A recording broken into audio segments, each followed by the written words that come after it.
quanto riguarda le opere pubbliche, noi nel 2013 andiamo a finire un intervento di 400.000 euro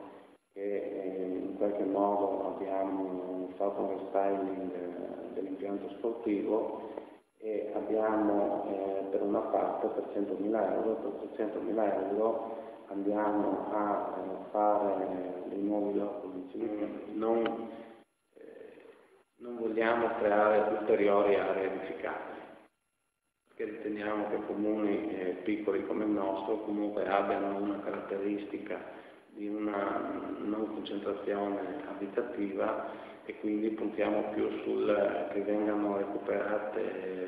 le abitazioni storiche che dare in modo utilizzazioni, anche perché il momento noi abbiamo già delle aree edificabili che comunque non vengono edificate per la congiuntura economica, che è stato anche di fatto un cambiamento storico, perché si è passati da gestori storici a nuovi gestori che quindi in qualche modo hanno anche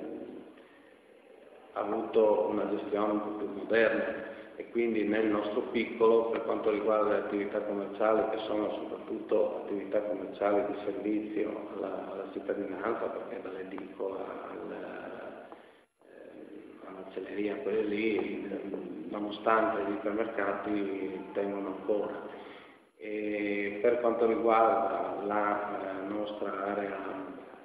artigianale, abbiamo delle aziende che in qualche modo si sono specializzate nella loro professione e quindi hanno dei mercati di nicchia e per il momento non sentono ancora la crisi, perché comunque non hanno grossi numeri, però sono riusciti in qualche modo a mantenere